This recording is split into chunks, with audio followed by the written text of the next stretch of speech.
Hello students, मैं BP Singh आज आपके लिए नंबर थ्योरी का नेक्स्ट लेक्चर लेके आया हूं और इस लेक्चर में आज मैं आपको ग्रेटेस्ट कॉमन डिवाइजर वाला टॉपिक पूरा कराऊंगा।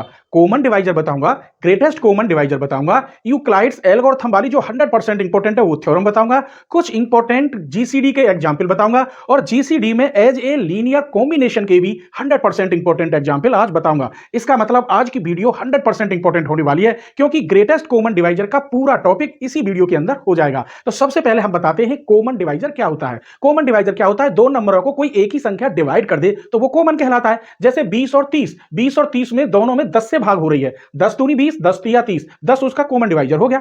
अब ग्रेटेस्ट कॉमन डिवाइजर क्या होगा 20 और 30 का, ये भी तो देखना है। 20 और 30 में तो 5 से भी भाग हो रही है, 5 चौक 20, 5 छिंग 30, 2 से भी भाग हो रही है 20 और 30 में, 1 से भी भाग हो रही है, लेकिन 10 से भी भाग हो रही है जो सबसे बड़ा है। तो ग्रेटेस्ट कॉमन डिवाइजर 20 और 30 का 10 हो गया। जबकि कॉमन डिवाइजर तो 1 भी हो जाएगा, 2 भी हो जाएगा और 5 भी हो जाएगा और 10 भी हो जाएगा। तो चलिए इसे हम डेफिनेशन में कैसे सजाते हैं कि एक एक पॉइंट बारीकी से आपकी समझ में आए, क्योंकि डेफिनेशन के अकॉर्डिंग ही हमें थ्योरम प्रूफ करनी होगी और आगे के एग्जाम्पल सॉल्व करने होंगे। तो डेफिनेशन बता रहे हैं कॉमन डिवाइजर की। कॉमन डिवाइजर, मान लीजिए कोई एक इंटीजर जो डिवाइड करेगा, लेट ए नंबर सी, ये वाला C number which divide any two number, any two number. वो नंबर में कौन कौन से ले लेता हूं? A and B, that is, या तब कैसे डिवाइड करेगा ये देखिए। C is a divisor of A का हो, C is a divisor of B का हो, तब C is called common divisor.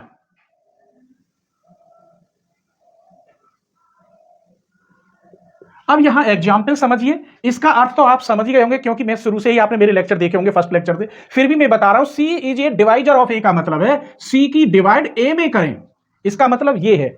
आइए और सी की ही डिवाइड बी में करें और दोनों में डिवाइड हो जाए तो सी कॉमन हो गया नहीं हो गया। जैसे मैं एक एग्जाम्पल ले रहा हूं, 2 इज ए डिवाइजर ऑफ 4, 2 की डिवाइड 4 में हो जाएगी। और मैं ले रहा हूं 2 इज ए डिवाइजर ऑफ 6, 2 की 6 में भी हो जाएगी। तो ये 4 और 6 तो हो गए ए और बी, और ये 2 क्या है? सी है। तब हम कह सकते हैं then 2 is common divisor.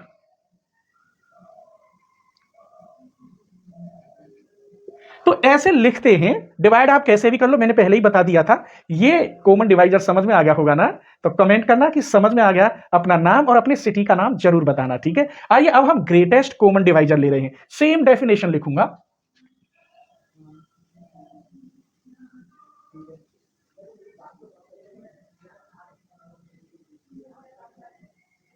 Greatest common divisor, अब मैं सी की जगह पे डी ले रहा हूं। लेट ए नंबर, डी ले लिया, कौन सा ले लिया? डी, विच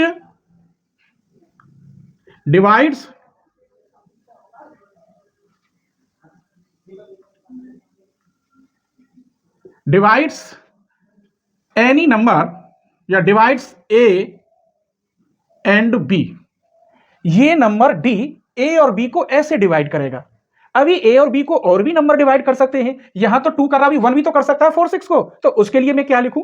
तब देखिए A and B and divisible by all common divisor, all वहां लिख दिया, all common divisors of A and B. तब D is called greatest common divisor. इसे हम शॉर्ट में जीसीडी भी बोलेंगे। क्या बोलेंगे? जीसीडी भी। और सादा भाषा में जो हाईएस्ट कॉमन फैक्टर निकल के आए वही जीसीडी है। और मैं यहां लिखे देता हूं that is highest common factor of a comma b is called GCD. मैंने यहां शॉर्ट में लिख दिया है, क्या है? जीसीडी। आइए मैं एग्जाम्पल ले रहा हूं, जैसे मैंने एक एग्जाम्पल लिख दिया, फाइंड जीसीडी। अब जीसीडी समझ गए, greatest common divisor. Of 12 and 15। तो पहले तो इसके डिवाइजर ढूंढो, तो 1 होगा सब में, तो मैं लिख सकता हूं 1 is a divisor of 12 and 1 is a divisor of 15। Clear? एक और मिल जाएगा 3 is a divisor of 12, 3 is a divisor of 15। यहां तक की डेफिनेशन समझिए। डी विच डिवाइड ए और बी, एंड ए और बी को तो डिवाइड कर रहा है, एंड डिविजुअल है बाई ऑल कॉमन डिवीजर से, वो भी जो डिवाइड कर रहा है वो और जितने भी वहां के कॉमन डिवीजर होंगे उनसे भी वो डिविजुअल हो जाएगा। जैसे ये 3 है तो 3 1 से डिविजुअल हो रहा है, कहने का मतलब 1 इज ए डिवाइजर ऑफ 3 और 1 इज ए डिवाइजर ऑफ 3, यहां दोनों। इसका मतलब ये 3 क्या है? डी है या जीसीडी है, दैट इज जीसीडी हमारा क्या निकला? 3 निकला। अब इसकी जगह पे मैं एक और क्वेश्चन, यहां जगह खाली है, मैं ले रहा हूं 24 और 40, इसका निकालेंगे। चलिए सबसे पहले 1 इज डिवाइड और 1 is divisor of 40, 1 is a divisor of 24, 1 is a divisor of 40, ऐसे बोलेंगे। और 2 की भी डिवाइड हो जाएगी इसमें, देखो इसमें भी 2 की डिवाइड हो रही है, और 3 की नहीं होगी, 4 की हो जाएगी, यहां कोमा लगा दो। 5 की नहीं होगी, 6 की नहीं होगी, 7 की नहीं, 8 की हो जाएगी। अब आगे 9 10 किसी की होगी नहीं, क्योंकि 24 कटेगा ही नहीं किसी से। तो हमने यहां क्या देखा? इसके कॉमन डिवाइजर 1 भी है, 2 भी है, 4 भी है और 8 भी है। ऐसा इसमें कॉमन डिवाइजर कौन सा है जो बाकी कॉमन डिवाइजर से डिविजुअल हो जाए या डिवाइड हो जाए? तो ऐसा 8 है, जैसे 1 से भी ये डिवाइड हो रहा है, 2 से भी हो रहा है और 4 से भी हो रहा है, सबकी डिवाइड चली जाएगी 8 में। इसीलिए जीसीडी क्या होगा? 8 होगा। जब सबसे डिवाइड, सबका मतलब ऑल, यही डेफिनेशन लिखी हुई है, divisible by all common divisor of A और बी, इनके जितने भी ऑल कॉमन डिवाइजर उनसे भी डिविजुअल हो जाए तो वो नंबर कहलाता है जीसीडी, जो कि यहां 8 है। उम्मीद करता हूं कि ये टॉपिक आपको बहुत पसंद आया होगा। अब इसके बाद मैंने एग्जाम्पल भी बता दिए, डेफिनेशन भी। अब जो थ्योरम हर साल पेपर में आती है यूक्लाइड्स एल्गोरिथम वाली, उसको मैं प्रूफ करके दिखाऊंगा। एक तरफ यहां रफ बनाऊंगा, एक तरफ फेयर, क्योंकि बिना रफ के आप समझोगे नहीं, और मैं वो चाहता हूं कि एक भी पॉइंट अगर आपकी समझ में नहीं आया तो समझ लीजिए मुझे खुशी नहीं होगी। मुझे खुशी तभी होती है कि हर पॉइंट आपकी समझ में आए, इसीलिए मैं यहां रफ भी बनाऊंगा और आपकी प्रूफ भी करता रहूंगा। दोनों बात समझ में आएंगी। एग्जाम में फेयर करना है, रफ को नहीं करना। तो चलिए अब हम स्टेटमेंट लिखते हैं यूक्लाइड्स एल्गोरिथम थ्योरम। स्टेटमेंट क्या है? आपने डिवीजन एल्गोरिथम वाली थ्योरम देखी होगी जो मैंने 100% इंपॉर्टेंट बताई, उसी थ्योरम की प्रोसेस को आगे बढ़ाते हैं। और कब तक बढ़ाते हैं? जब तक रिमाइंडर 0 ना आ जाए। जहां रिमाइंडर 0 आएगा, जस्ट उससे पहले वाला रिमाइंडर जीसीडी कहलाता है। तो पहले मैं थ्योरम बता रहा हूं और फिर उस पर और एग्जांपल बताऊंगा जीसीडी के, और आज ही बताऊंगा लीनियर कॉम्बिनेशन के। इसका मतलब पूरा टॉपिक आज ही फिनिश होगा। चलिए तो थ्योरम मैंने लिख ली है और पूरी कोशिश करूंगा कि एक एक पॉइंट आपकी समझ में आए। पहले स्टेटमेंट को पढ़ते हैं। Euclid's algorithm the GCD of 2 integers, 2 integers हैं, उनके जीसीडी को हम निकालेंगे। A and B can be determine, कहते हैं निकालना, हम निकालेंगे बाई ए प्रोसेस, एक प्रोसेस के अकॉर्डिंग। बताऊंगा मैं कैसे प्रोसेस करेंगे, which is known as Euclid's algorithm, या and more importantly Euclid's algorithm is a repeated application of division algorithm. जो डिवीजन एल्गोरिथम वाली जो थ्योरम थी उसी का यह एक एप्लीकेशन समझ लीजिए जो बार बार रिपीट होगा। चलिए मैं पहले रफ बता रहा हूं, फिर यहां लिखूंगा, फिर रफ, फिर यहां, एक एक पॉइंट आपको समझाऊंगा। तो चलिए प्रूफ करते हैं। मान लीजिए 2 इंटीजर, तभी तो मैं एक ही दूसरे में डिवाइड करूंगा। Let a and b are 2 positive integer, and एक शर्त और होगी, a is greater than b। A में b की भाग देंगे, एक छोटा एक बड़ा होना चाहिए, तो b की a में भाग देंगे। तब then there exist Q1 R1 such that a equal to b Q1 plus R1, जहां पर 0 is less than R1 is less than b। ये चीज कैसे आई अब मैं आपको बता रहा हूं, क्लियर। आपने a और b 2 पॉजिटिव इंटीजर लिए, मैं ले रहा हूं 45 और 8 ले लेते हैं। चलिए अब ये 45 में 8 की आप डिवाइड करेंगे। आपके पास सिर्फ 2 इंटीजर थे, 45 और 8। ये इंटीजर भी तो आ जाएंगे जब डिवाइड करोगे। कैसे? 8 पंजे 40, कितना बचा यहां 5, इसको हम कहते हैं Q1, इसे कहते हैं हम R1, ये हो गया B और ये हो गया A। इसका मतलब ये लिख गया 45, देखिए A बराबर BQ1 8 × 5 प्लस के R1 प्लस ये वाला 5। ये शर्त है 0 is less then and equal R1, R1 की जगह पे 5 is less then and equal B, B की जगह पर 8। कहने का मतलब ये जो रिमाइंडर है ये हमेशा इससे कम बचता है, लेकिन ये प्रोसेस मुझे कब तक करना है, जब तक रिमाइंडर यहां 0 ना आ जाए। क्या ना आ जाए? 0 ना आ जाए। आइए तो फिर दोबारा क्या करते हैं, अब इस 5 की भाग 8 में देते हैं। 5 एकम 5, अब बचा 3। ये 5 जो है यहां 5 एकम 5, ये गलत लिख दिया, ये यहां R1 है और ये आपका B है, ये आपका Q2 है और ये आपका R2 है। अब अगली इक्वेशन कैसे लिखेंगे, क्योंकि यहां तो लिख जाएगा ये क्या है, B इक्वल Q2 R1 या R1 Q2 प्लस R2। कहने का मतलब B की जगह पे 8, R1 की जगह पे 5, Q2 की जगह पे 1, रिमाइंडर बचा 3। यहां 0 is less then and equal R2 is less than R1। जैसे यहां 0 is less then and equal कितना, 3 इज लेस देन 5। अब ये लाइन मुझे लिखनी है, बस जो की तो ये ही उतारनी है। देख लो ये इससे मैच कारी, R1 ये रहा, Q2 ये रहा, R2 ये रहा और 0 R2 3 और R1 5। अब मैं लिख रहा हूं तो इसके लिए यहां थ्योरम में एक लाइन लिखते हैं। कौन सी प्रोसेस से चल रहे हैं हम, डिवीजन एल्गोरिथम, तो वो लिखेंगे by division algorithm again there exist. जैसे यहां आपने लिए Q1 R1, अब यहां Q2 R2 सच दैट, तब ये वाली लाइन आ जाएगी B equal R1 Q2 plus R2, 0 is less then R2 is less than R1। Clear? एक एक पॉइंट समझ में आया होगा, लेकिन अभी तो 0 नहीं आया। फिर दोबारा इस 3 की डिवाइड 5 में करते हैं। 3 एकम 3, कितना बचा 2।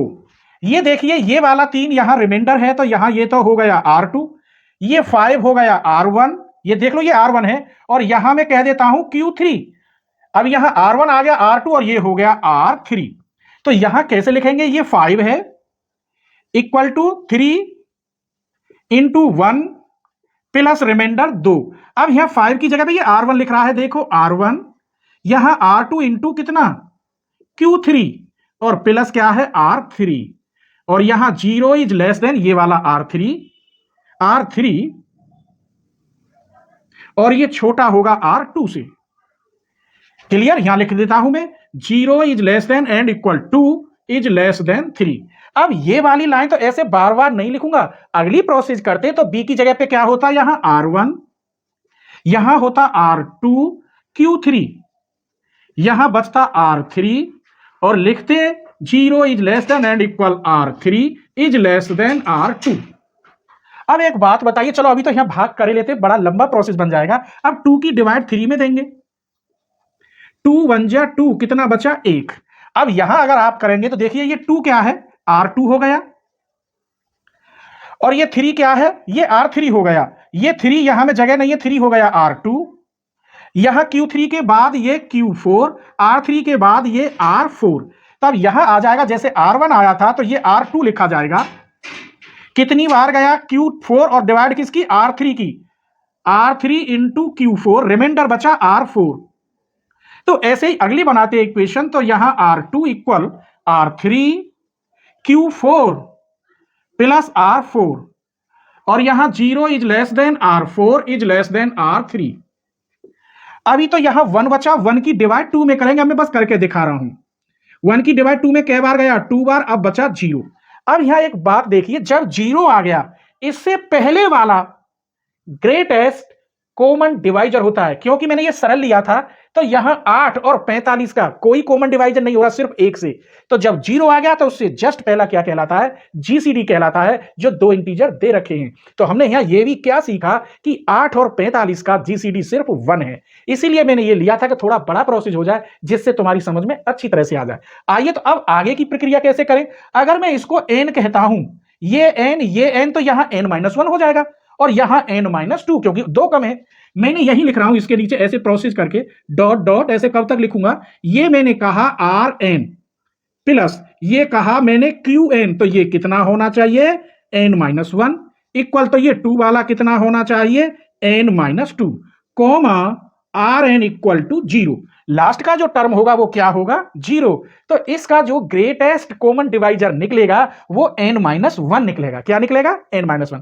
अब हमने एक चीज नहीं देखी, इसके अंदर जो बनी सीरीज वो कैसी सीक्वेंस बनी, देखिए अब सीक्वेंस समझ लीजिए। सबसे पहले 45 था और ये बड़ा था 8 से, 8 की इसमें भाग दे दी और ये बड़ा है अब किससे, जो रिमाइंडर बचा कितना, ये बचा है किससे, अब बड़ा है 5 से। अब 5 के बाद ये बड़ा है 3 से, 3 के बाद ये बड़ा है 2 से, 2 के बाद ये बड़ा है 1 से और 1 के बाद अब आया बड़ा है 0 से। तो इसका मतलब ये इसका निकला ग्रेटेस्ट कॉमन डिवाइजर। तो ये लाइन भी मैं यहां लिखूंगा जिससे अच्छा लगे। तब वी गेट, सबसे पहले यहां ए बड़ा है बी से और बी बड़ा है R1 से और R1 बड़ा है R2 से, R2 बड़ा है R3 होता और ऐसे ही प्रोसेस क्रिया चलती। अब इसके नीचे ये प्रूफ लगभग हो चुकी, मुझे 2 लाइन लिखनी है तो इसे तो मैं नहीं मिटा रहा, इसको मिटा रहा हूं जो रफली है। क्लियर, इसे मैं साफ करके तब इसकी जो 2 लाइनें वो लिखूंगा। वैसे ए और बी का जीसीडी क्या आ गया n-1 आ गया, एक कम बार आएगा क्योंकि जब यहां 0 आता है तो 1 क्या होता है जीसीडी। चलिए अभी तो एक लाइन यही लिख जाएगी, दीज नंबर्स फ्रॉम, ये जो बनेंगी डिक्रीजिंग सीक्वेंस बनेगी, तो 10 these number form a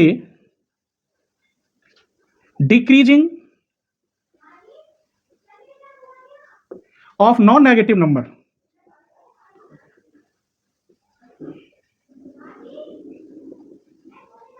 non negative number दिखाई दे रहा होगा। इसके बाद after a finite number of stump,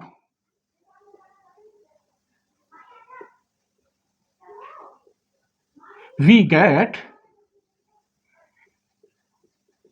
इसका अर्थ समझ गए, दीज नंबर डिक्रीजिंग सीक्वेंस बना रहे हैं। ये कैसे बना रहे हैं, डिक्रीजिंग नंबर बन रहे हैं, ये बड़ा फिर उससे छोटा फिर उससे छोटा फिर उससे छोटा, सारे रिमाइंडर छोटे हुए, तभी तो हम डिवाइड करते हुए चले गए। फिर इसका मतलब after a finite number of stumps, finite number stumps के बाद लास्ट में क्या आया Rn equal 0 and this process ends होगा at this stage and equations जो मैंने लिखी हैं 1 to 5, 1 to ये 5 यहां बन गई, 1 to 5 इज कॉल्ड, या आर लिख दो, R called Euclid's algorithm, that is GCD of a b कितना आया n-1। ये तो मैंने बता ही दिया था पहले ही, मगर ये जब थ्योरम हम प्रूव कर रहे हैं तो ये लाइन, एक लाइन छोटी छोटी ये लिखनी चाहिए जिससे लगे कि वास्तव में हमने थ्योरम प्रूव की है। तो आइए अब आपको मैं वेरी वेरी इंपॉर्टेंट कुछ एग्जांपल बता रहा हूं ग्रेटेस्ट कॉमन डिवाइजर के, और उसी में से आपको बताऊंगा लीनियर कॉम्बिनेशन के। इसका मतलब पूरा टॉपिक हम आज ही फिनिश कर लेंगे, ठीक है। चलिए तो मैंने एग्जाम्पल लिख लिया है, इसमें भी 2 क्वेश्चन लिखे हैं और इन्हीं दोनों क्वेश्चन की मैं आपको लीनियर कॉम्बिनेशन बताऊंगा, ठीक है, या अलग से ले लूंगा। तो इसकी जीसीडी हम कैसे निकालेंगे, छोटी वाले नंबर की बड़े वाले नंबर में डिवाइड करते हैं। इसका मतलब 45 की डिवाइड करेंगे 117 में तो 2 ही बार जाएगा 90, यहां 7 बचा और यहां 11 में थे 9 गए 2। अब इस 27 की फिर हम डिवाइड करेंगे 45 में तो 2 बार जाएगा नहीं, एक ही बार जाएगा 27, 15 में थे 7 गए 8, 1 बचे। अब इसकी फिर डिवाइड करेंगे 27 में तो एक ही बार जाएगा 18, फिर बचे 9। इस 9 की फिर डिवाइड करेंगे 18 में, 9 दूनी 18, बचा 0। अब मुझे पता पड़ गया कि यहां 0 है तो इसका मतलब इससे जस्ट पहला जीसीडी होगा। एक तरीका तो ऐसे है जीसीडी निकालने का, लेकिन बुकों में जो हो रहा है वो बता रहा हूं। अब आप इसको कैसे लिख सकते हो, 117 बराबर 45 मल्टीप्लाई 2 प्लस रिमाइंडर बचा 27, फिर यहां 45 इक्वल टू 27 गुणा 1, रिमाइंडर बचा 18। फिर इसे कैसे लिखोगे, 27 बराबर 18 गुणा 1, और इसमें रिमाइंडर बचा 9। फिर इसे कैसे लिखोगे, 18 इक्वल 9 गुणा 2 प्लस रिमाइंडर 0। हमने यहां क्या देखा, मैं केवल R1 लिखूंगा रिमाइंडर। ये रिमाइंडर यहां कितना है R1, ये रिमाइंडर है R2, ये रिमाइंडर है R3 और ये रिमाइंडर है R4। यहां आप लिखोगे हेयर R4 इक्वल टू 0, इसीलिए GCD ऑफ कितने का 117 और 45 का क्या होगा, इज 9। तो ये क्वेश्चन क्लियर हो गया होगा। पेपर में आपको ऐसे करना है और ये मैंने रफली बता दिया। अभी एक और लेते हैं और इसी प्रकार में लीनियर कॉम्बिनेशन में सजाऊंगा आपको। चिंता मत करो, एक एक पॉइंट आपको रटाना मेरा काम है। बस आपसे उम्मीद है कि मेरी हर वीडियो को आप अपने दोस्तों के साथ शेयर करते रहिए, जिससे मुझे कुछ रेस्पॉन्स मिले, ठीक है। अब इसमें क्या है, ये छोटी संख्या है, इसकी डिवाइड करेंगे 325 की डिवाइड 858 में, तो 2 बार जाएगी। कै बार जाएगी, 2 बार। 2 पंजे 10, 2 दूनी 4 और 1 5 और 2 तिया 6, माइनस यहां 8 बचा, 0 और 2। अब इसकी भाग इसमें देंगे, 208 की भाग 325 में एक ही बार जाएगी केवल। तो यहां बचा ये 15 में से 8 गई तो 7, यहां बचा 1 और 1। अब 117 की भाग देंगे 208 में, एक ही बार जाएगी। 8 में से 7 गए तो 1 और 20 में से 11 गए 9। इसकी भाग फिर इसमें देंगे, 91 की भाग 117 में एक ही बार जाएगी। 7 में से 1 गया, कितने बचे 6 और यहां 2 26। 26 की भाग फिर इसमें देंगे 91 में, तो 25 थी 75, तो 3 छीन 18 और 3 दूनी 6 और 1 7। 11 में से 8 गए 3, 8 में से 1 गया 7 गए तो 1। अब इस 13 की भाग 26 में 7 दिखाई दे रहा हो तो मैं यहां लिखे देता हूं, 13 दूनी 26 और रिमाइंडर बचा 0। इसका मतलब GCD हमारा 13 हो गया।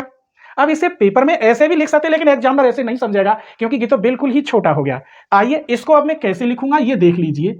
858 इक्वल 325 गुणा 2 और रिमाइंडर बचा 208, ये हमारा R1 आ गया। अब हम इसे कैसे लिखेंगे, यहां जगह मिल गई, तो 325 बराबर 208 गुणा 1 प्लस 117, ये हमारा R2 हो गया। फिर हम इसको कैसे लिखेंगे, 208 इक्वल 117 गुणा 1 प्लस 91, ये हमारा R3 हो गया। फिर हम लिखेंगे 117 इक्वल 91 गुणा 1 प्लस रिमाइंडर 26, ये हमारा R3 हो गया। फिर हम 91 को लिखेंगे 26 गुणा 3 प्लस के बचे 13, ये हमारा R4 हो गया। फिर हम 26 को लिखेंगे 13 गुणा 2, 13 गुणा 2 रिमाइंडर बचा 0। इसका मतलब R5 हमारा क्या हुआ, 0। तो GCD ऑफ कितने की निकाल रहे थे, 858 और 325 की, कितनी हुई 13।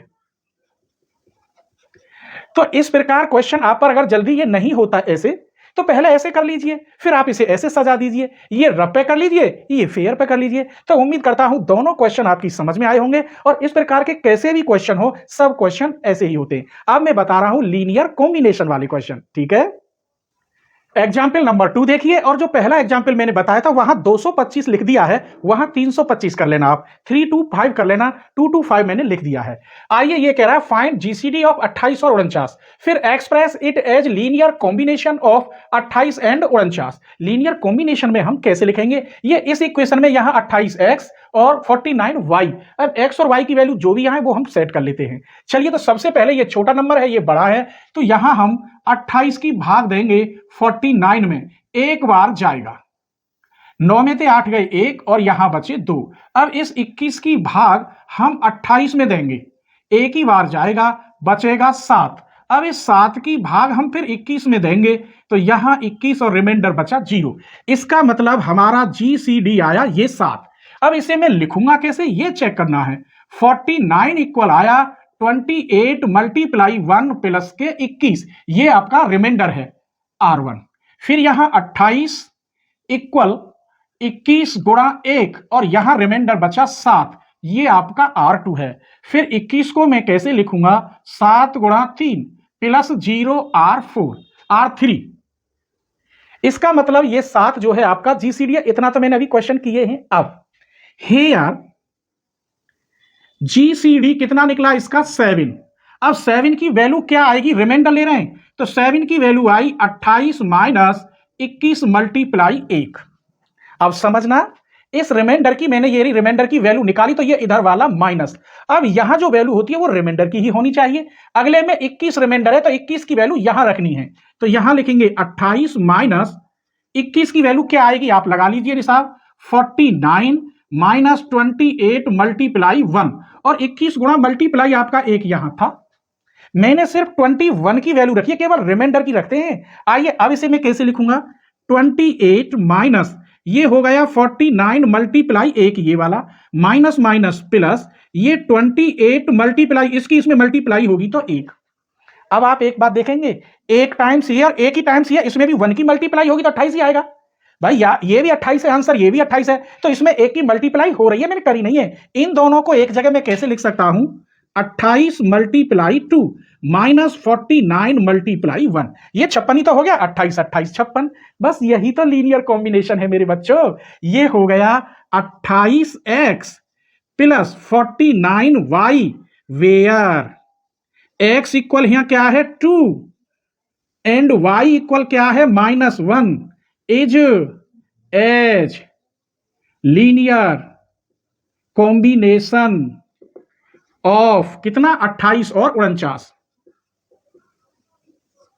तो ये क्वेश्चन कैसा लगा प्लीज कमेंट करके जरूर बताना। देखो मैं बहुत मेहनत करता हूं, मैं ये ट्रिक सोचता हूं कि किस आधार से आपको समझ आ जाए, कि एक एक पॉइंट आपकी समझ में आ जाए, वरना मुझसे पहले तो और कई लोगों की वीडियो निकलती हैं जो मुझसे पहले उनकी वीडियो पड़ी हुई है, आप उनकी वीडियो देखो फिर मेरी वीडियो देखो, जिसकी पसंद आए आप उसकी देखो। लेकिन मैं तो यही कहूंगा कि मेरी हर वीडियो को आप अपने दोस्तों के साथ शेयर करें, तो कम से कम मुझे वो जाने, तभी तो मुझे कुछ रेस्पॉन्स मिलेगा।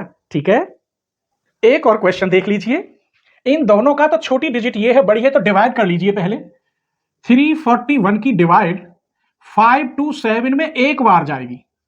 341 यहां 6, 12 में थे 4 गए तो 8, और 4 में थे 3 गई तो 1। अब इसकी भाग फिर इसमें दे दीजिए, फिर भी एक ही बार जाएगी। 186, 11 में थे 6 गई तो 5, और यहां 13 में थे 8 गई 5 1, इसकी भाग फिर इसमें दे दीजिए 186, तो एक ही बार जाएगी। यहां बचा 1 और 3, इसकी भाग फिर इसमें दे दीजिए 155, तो कई बार गया 31 पंजे 155 होते हैं 0। इसका मतलब जीसीडी हमें मिल गया इन दोनों का कितना 31। तो आप जीसीडी ग्रेटेस्ट कॉमन डिवाइजर निकालना सीख गए। इसे लिखते कैसे हैं, 5 to 7 इक्वल 341 मल्टीप्लाई 1 प्लस 186, तो ये रिमाइंडर R1। यहां देखिए 341 इक्वल 186 मल्टीप्लाई 1 प्लस 155, ये रिमाइंडर R2 आ गया। फिर 155 इक्वल कितना 146, ये बचा 186 इक्वल 155 मल्टीप्लाई 1 प्लस बचा रिमाइंडर 31। फिर 155 इक्वल 31 मल्टीप्लाई 5 प्लस 0, ये आ गया आपका R3, और ये R4, ये 0 है। इसका मतलब जीसीडी हमारा निकला 31। अब 31 का आंसर आप कैसे लिखेंगे ये देखना है। दिस इंप्लाइज 186 माइनस 155 मल्टीप्लाई 1, 31 की वैल्यू ये इधर माइनस में गया, लिख सकते हैं। यहां तक हमारा काम हो गया। अब हमें रिमाइंडर की ही वैल्यू चाहिए, ये नहीं है कि इसकी वैल्यू निकाल कर रखने लगो तो होगा ही नहीं, इस रिमाइंडर की वैल्यू यहां रखनी है। तो ये 146 माइनस 186, 155 की वैल्यू होगी यहां पर 341 माइनस के 186 मल्टीप्लाई 1, और ये वाला मल्टीप्लाई आपका है यहां, मल्टीप्लाई कर दीजिए 186 minus 341 multiply 1, minus minus plus, और इसमें फिर मल्टीप्लाई करोगे तो एक ही आएगा। हमने क्या देखा, ये एक बार और ये भी एक बार है, तो ये हो गया 186 मल्टीप्लाई 2 माइनस 341 मल्टीप्लाई 1। अब अगला रिमाइंडर ये रहा, अब इसकी वैल्यू नहीं लगेगी, फिर रहा रिमाइंडर की ही वैल्यू लगानी है। तो इसकी जगह पे कितना आ जाएगा 5 to 7 माइनस 341 मल्टीप्लाई 1, और यहां मल्टीप्लाई 2 हमारा था माइनस 341 मल्टीप्लाई 1। मैंने केवल 186 की वैल्यू रखी है, ये रही 186 की वैल्यू, ये माइनस में गई। फिर करो सॉल्व इसे, तो 5 to 7 मल्टीप्लाई 2 माइनस ये 341 मल्टीप्लाई 2 की यहां में मल्टीप्लाई होगी तो 2 ही आएगा, माइनस 341 मल्टीप्लाई 1। इसका मतलब 527 मल्टीप्लाई 2, 2 बार और 1 बार यानी तो 3 बार हो गई, तो 341 मल्टीप्लाई 3। इसका मतलब यहां दिखाई दे रहा होगा, ये हो गया 527x minus 341 into y plus में y की वैल्यू -3 कर लेंगे। एक बार यहां लिखे देता हूं, 527 मल्टीप्लाई 2 माइनस 341 मल्टीप्लाई 3, तो ये x हो जाएगा, तो 527 इंटू एक्स प्लस के 341 into y, we are x equal to y equal -3 is as linear combination of कितना था 341 और 527। तो कितना भी टिपिकल सवाल हो, इससे कोई मतलब ही नहीं, बस प्रोसेस क्रिया आनी चाहिए। अगर आप ऐसे डायरेक्ट नहीं निकाल पाते तो मैंने इसीलिए तो बताया है आपको। ठीक है, तो उम्मीद करता हूं आज की वीडियो आपको जरूर पसंद आएगी। अगर आपने एक फ्रेंड को मेरी वीडियो शेयर की तो मैं समझूंगा आज ने आप मेरी मेहनत दे दी। ठीक है।